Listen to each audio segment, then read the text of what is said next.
สวัสดีค่ะวันนี้ก็ไม่มีอะไรมาก มีอะไรมาอวดอีกแล้วบักขามหน่อยนะใช่ปะนี่บักขามหน่อยเด้อวันนี้เด้อ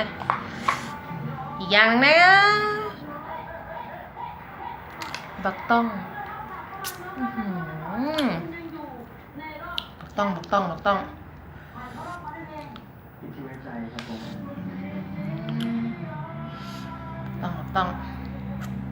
ตอนไงกินยาก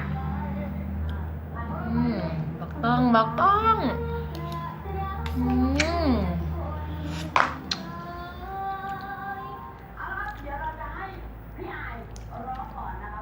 ม่วงกับเมียพะล่ำสีดาม่วงบักม่วงเด้นี่น้ำปลาหวาน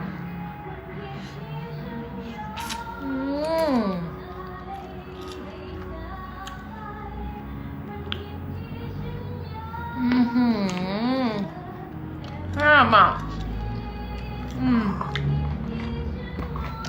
มะขาม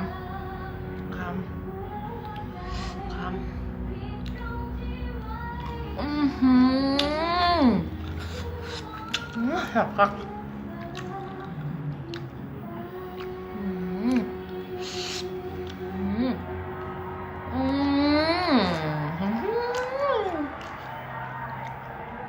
มันก็เลยถามว่าอีห่ากินกับแถวว่าท้องบ่ไม่ได้ท้องเด้อแต่คันกินมื้อนี้เลยท้องแท้ๆท้องเสีย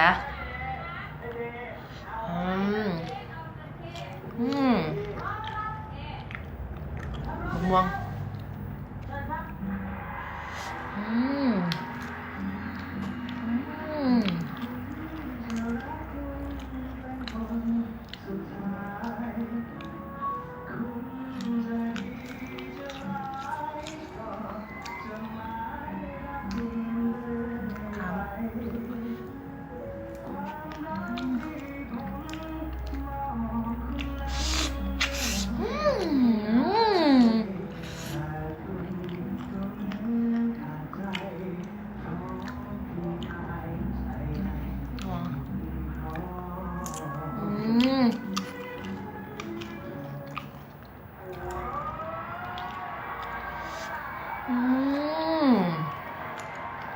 อยาก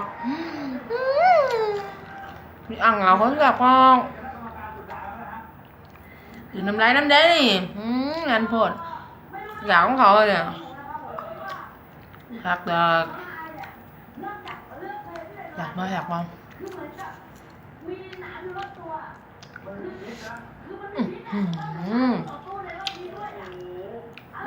พอไปก่อนสนามบักต้องเอ้ยเสียบปะรับรองมือนี้บริโนอนขี้แตก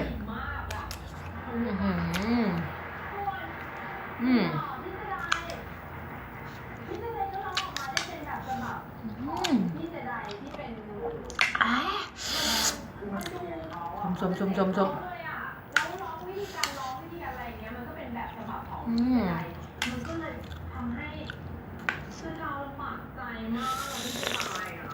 เอ้ย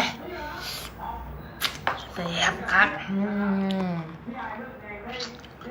บักขามหน่อยบักขามหน่อย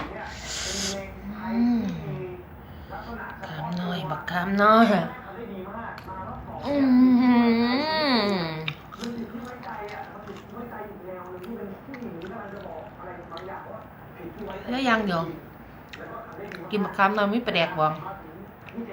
ไม่เข้ากันคักส่วนก็มีญี่ปุ่นหน่อยกันนะตำใจนี่เนาะแบบปะ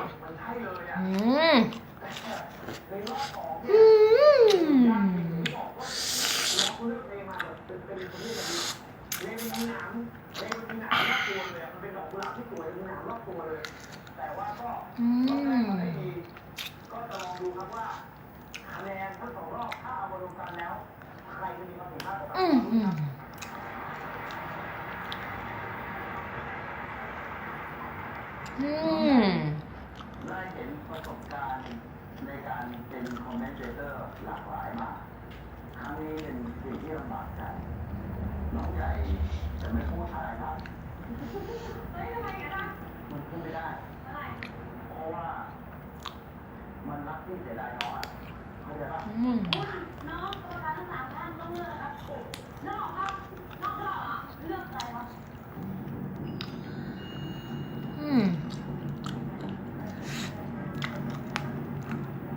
ทำนี่แหละเดี๋ยวหาลังคนมันชิดา มันเบิ่งแล้วมันก็กำลังแซงอยู่ในใจกี่แตกนะแม่นวางสิละมือมันผ่อนมาไปหาแสบมาสู่กิน